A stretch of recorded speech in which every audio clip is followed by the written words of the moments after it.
Bonjour à tous et bienvenue sur ma nouvelle chaîne, Le Monde des Anciens 2, Le Monde des Anciens par Samina Italie 2, qui est la suite du Monde des Anciens par Samina Italie. Alors aujourd'hui, on va parler de caprice divin. Alors, c'est quoi un caprice divin? Je l'ai décrit dans une vidéo précédente où je disais la responsabilité au responsable. C'est ma façon de régler la loi karmique quand il y a un déséquilibre qui est causé. Les caprices divins, c'est un peu ça, quelque part, c'est bien décrit, mais c'est un peu un caprice divin quand je décide que parce que quelqu'un m'a fait perdre un être cher, par conséquent, il perdra un être cher à son tour lui aussi. C'est un caprice divin. Autrement, c'est la vie qui s'en charge, ça prend du temps, des fois elle s'en charge d'une manière inattendue, un avortement ou quelque chose comme ça, je sais pas. Mais en tout cas, généralement, les personnes qui laissent faire les choses telles d'elles sont déçues, d'après ce que j'ai compris, parce qu'il ne faut pas oublier quelque chose. Parce que quand on essaye d'être un bon croyant, un bon chrétien, de pardonner, tout ça, qu'on essaye de tendre l'autre joue, et que les gens gagnent du terrain et qu'ils abusent. Des fois, ils vont trop loin, et là, c'est là que la colère se met en place, mais pas avant. Mais dans ces cas-là, quand on s'efforce d'être un bon chrétien et que les gens abusent de notre gentillesse, nous prennent pour des dupes aussi, c'est arrivé. Parce que le chrétien croit tout, pardonne tout, excuse tout, mais ça ne veut pas dire qu'il est dupe. Mais dans ces cas-là où on nous prend vraiment pour des imbéciles heureux, qu'est-ce qui se passe? Ces gens-là qui font, comme on dit en arabe, la hagra, l'abus de pouvoir, l'abus de faiblesse, pardon. Ces gens-là, généralement, si on peut le constater, le Dieu d'amour s'en cogne. Ils ne sont pas fidèles à lui, ils ne cherchent pas à observer ses commandements. Ils s'en cognent, donc il les laisse sur terre. Ils ont une vie pas trop difficile, ils n'ont pas trop de problèmes en fait. Mais par la suite, après la mort, là, il faudra qu'ils prennent le châtiment éternel. Parce qu'ils ont... ou peut-être pas, hein, parce qu'après tout, Dieu, il peut très bien décider qu'il pardonne. Ça, on ne peut pas le savoir. Mais en tout cas, dans cette vie-là, les gens qui recherchent le profit, regardez les présidents, ils sont toujours en vie, ils sont toujours bien, ils sont toujours beaux. Et les symboles de la paix, par contre, ils se font assassiner. Gandhi, Sakrabine, Yasser Arafat, j'en passe, il y en a plein. Et oui, donc si on attend que la divinité commence à s'intéresser à notre cas pour faire payer, on peut lui faire des prières, mais moi j'aime pas ça. J'ai lu un texte qui a tout changé. J'aime pas faire des prières au Père éternel pour dire que c'est pas juste, que je m'attends à un effort de sa part pour que j'arrête de souffrir et que c'est pas juste que par exemple lui après tout le mal qu'il m'a fait, dort sur ses deux oreilles, en fait, par exemple. Je n'aime pas faire des prières comme ça. C'est un Dieu d'amour. Je lui demande des choses justes. Des choses justes. Des choses justes, c'est-à-dire d'aider à pardonner, de pardonner à certains qui m'ont fait du mal. Ça, c'est juste. Ça, je lui demande. Et c'est des prières puissantes, généralement. Les prières qui commencent pour les autres sont plus puissantes. Ou alors, euh, d'aider les personnes qui sont malades, ça c'est des prières justes, ça c'est la justice. Mais pour ce qui est injuste, faire payer à quelqu'un le mal qu'il m'a fait, ça c'est pas juste. Parce que si la roue avait tourné et tout ça, le karma s'en chargerait. Si le karma s'en est pas chargé, j'ai pas vraiment à interférer, c'est un caprice divin. Je suis pas censé réagir alors que le karma ne s'en est même pas chargé. C'est moi qui décide d'organiser une peine karmique alors que la personne repose, dort sur ses deux oreilles, c'est un caprice divin. Ou alors quand je dis quelqu'un me prend pour un assisté parce que je travaille pas alors que je suis en situation de handicap et que j'ai pas tant de personnes que ça autour de moi pour m'assister, mais que personne ne peut faire tout lui-même, même un PDG d'entreprise. Il a toujours une secrétaire, des employés, des managers, une RH, il a toute une équipe autour de lui, il ne travaille pas tout seul. On est bien d'accord, j'ai raison. Mais par contre, qu'il se retrouve au chômage après pour comprendre ce que c'est que de, de, de profiter de l'État, parce qu'il est payé à être au chômage, donc il profite bien de l'État, mais pour qu'il comprenne sa douleur, parce qu'il croit que c'est facile, qu'on trouve du travail comme ça, quand on en le veut. Il n'y a pas rentré dans sa tête qu'il y a des gens, bah moi, si je me présente à un entretien, je vais faire bonne impression dans un premier temps, je ferai bonne impression. Le temps qu'on remarque qu'il y a quelque chose qui ne va pas. Une fois qu'on a remarqué qu'il y a quelque chose qui ne va pas, là, on est obligé d'en parler, et puis après, ça commence à m'emmerder. En général, ça commence à m'emmerder. Mais à la base, au départ, je fais toujours bonne impression. Et donc voilà, mais lui, il croit que c'est facile, que tout le monde peut, peut aller à un entretien et être pris, parce qu'il a trop la facilité, il trouve du travail comme ça, comme ça, comme ça, il trouve du travail. Il a trop la facilité, donc il croit que c'est pareil pour tout le monde. Et non, c'est pas pareil pour tout le monde. Les gens portent pas le même nom, donc ça aussi. Et c'est pas pareil pour tout le monde. Donc du coup, maintenant il paye parce que, bah, chômage de longue durée, il est retourné dans sa boîte d'allumettes qu'il a hérité, mais c'est la misère sociale. Ça aussi, c'est un caprice divin.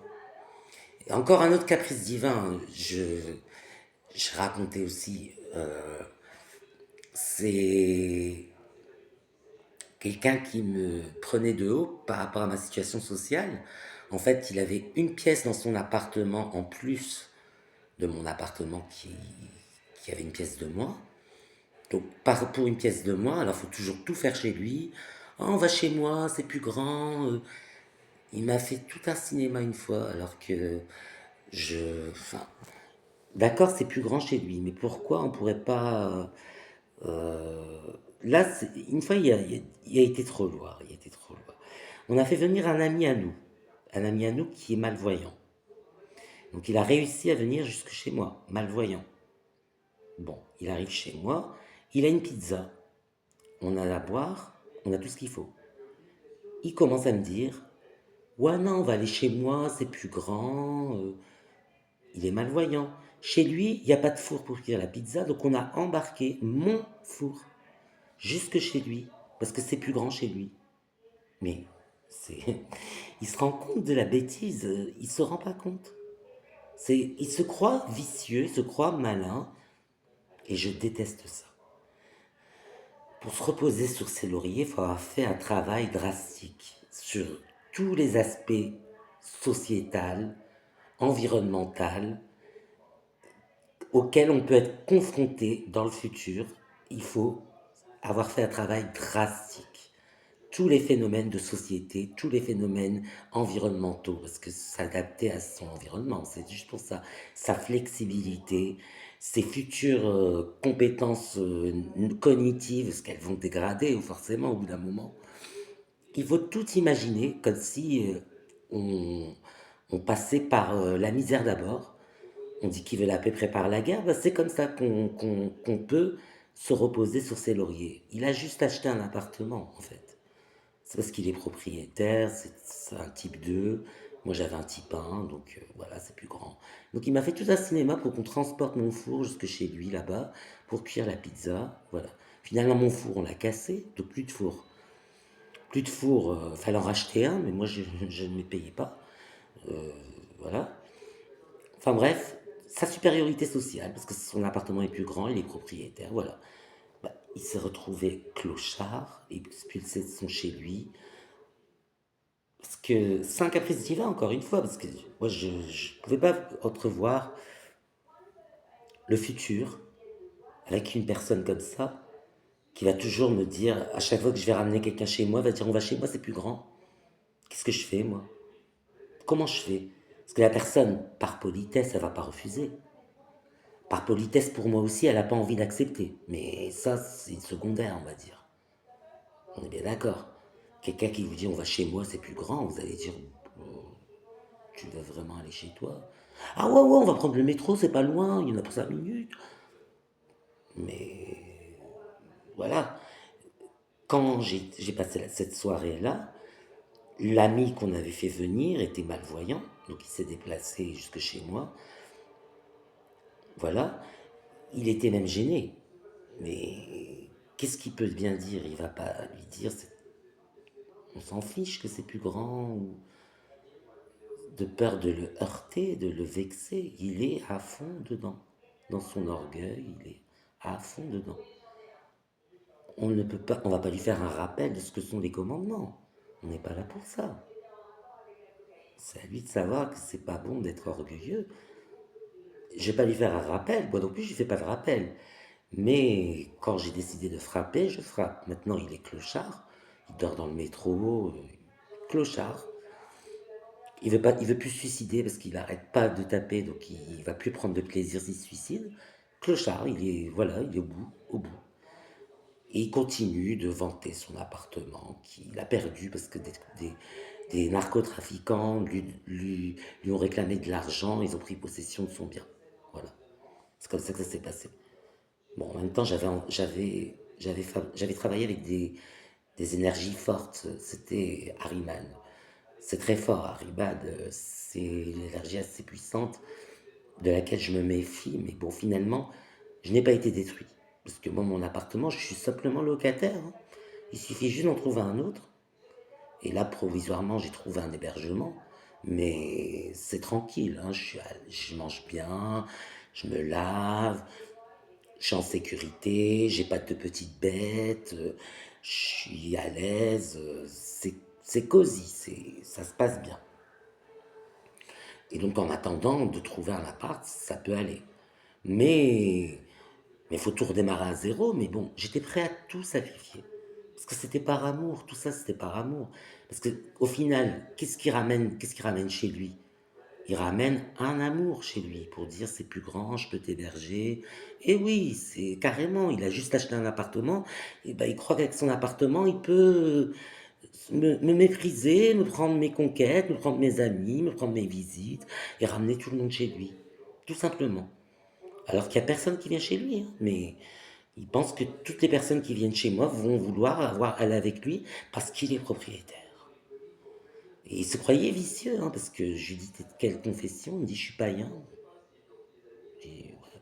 Parce que moi, je suis dans ma conviction religieuse, je reconnais que les forces du mal ont créé le monde. Ça, je le reconnais parce que c'est écrit dans les écritures bibliques, coraniques et tout ça, je reconnais. Mais je crois au Dieu d'amour et je crois que c'est lui qu'il faut vraiment adorer. Parce que dans un monde comme ça, où un mot plus haut que l'autre, ça finit en pain de sang ou en misère sociale, euh, ça, c'est moi qui fais des caprices divins parce que je supporte pas de me laisser faire. J'aime bien que les choses aillent dans mon sens, j'aime bien avoir le contrôle. Dès que je perds le contrôle, de toute façon, c'est mauvais signe. Ça veut dire que je me réfugie après dans une rage indescriptible, c'est même insoutenable. Et il vaut mieux que j'ai une main prise sur les événements en cours. Mais parfois, la vie m'apprend que on ne peut pas tout contrôler. Bon, ça, la vie me l'a bien montré, on ne peut pas tout contrôler.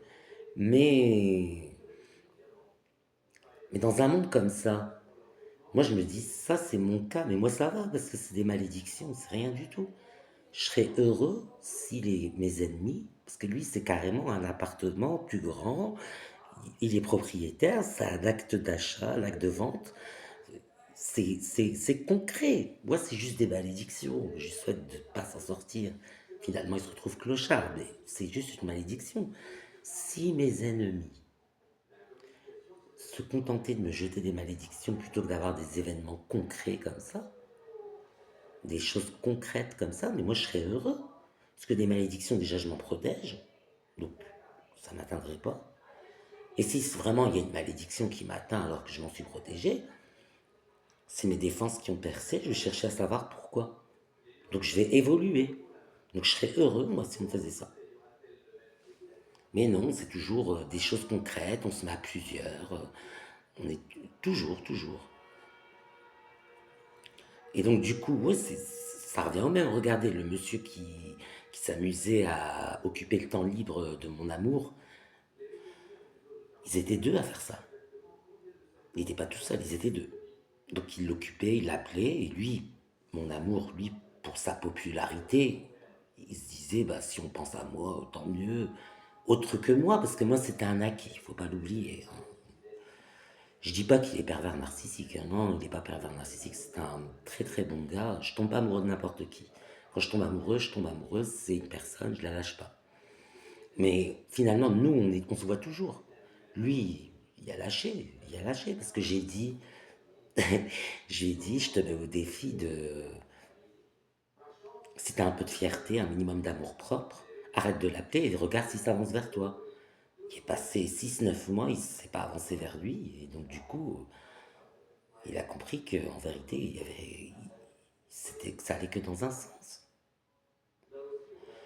Oui, bon, en fait, je vais pas tout expliquer, mais on avait un certain fantasme. J'ai accepté ces idées fantasmiques. Je lui ai proposé de les intensifier, mais dans l'autre sens. Voilà. Donc, il était devenu très raffiné. Et voilà. Et donc, du coup, très raffiné, ça a un petit peu excité ce monsieur. Alors qu'en réalité, tout est faux. Tout est faux. C'est juste notre fantasme. On a décidé d'être comme ça. Et nous, ça nous amuse. Mais qui.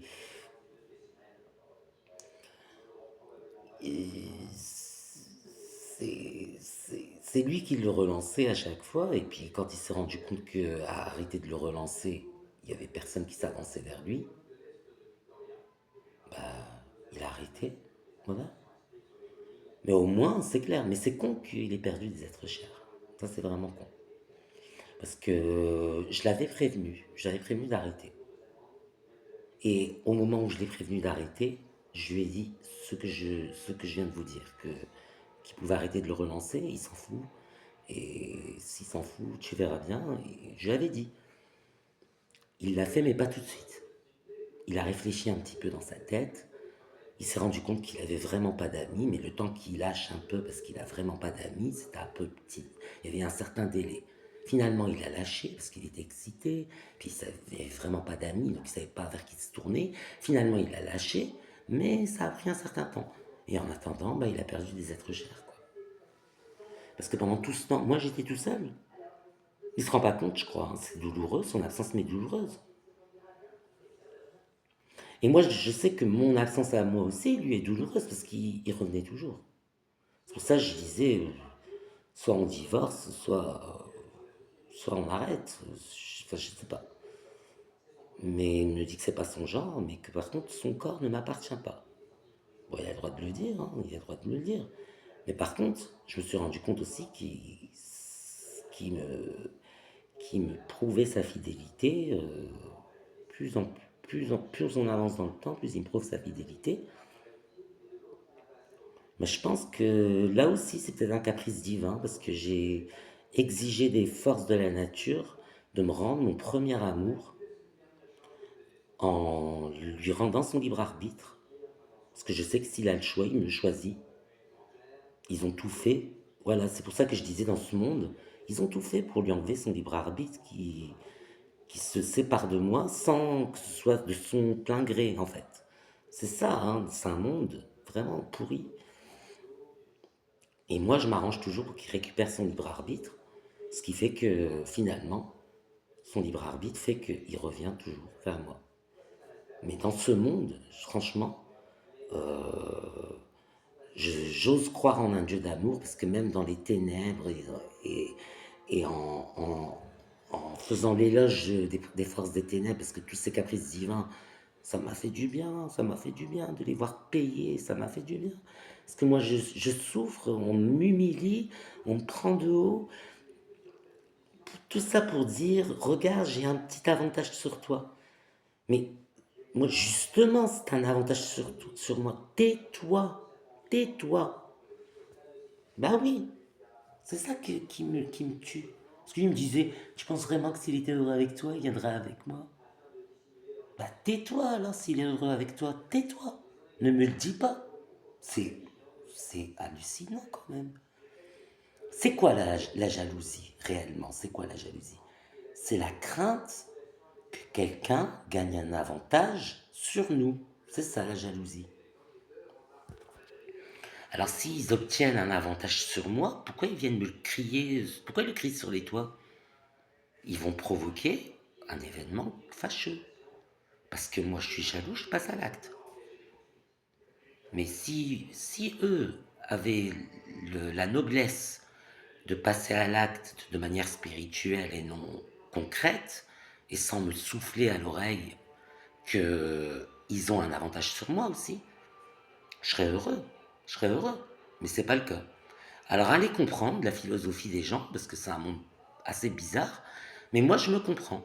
Je perds un avantage, je le regagne. Je me comprends. J'ai peut-être certains caprices qui sont divins, mais au moins je comprends pourquoi. C'est assez identifiable comme comportement. Plutôt que de souffler à quelqu'un, regarde, j'ai un avantage sur toi, tralali la l'air. Mais non, faut jamais faire ça. Si vous gagnez un avantage sur quelqu'un, cachez-le.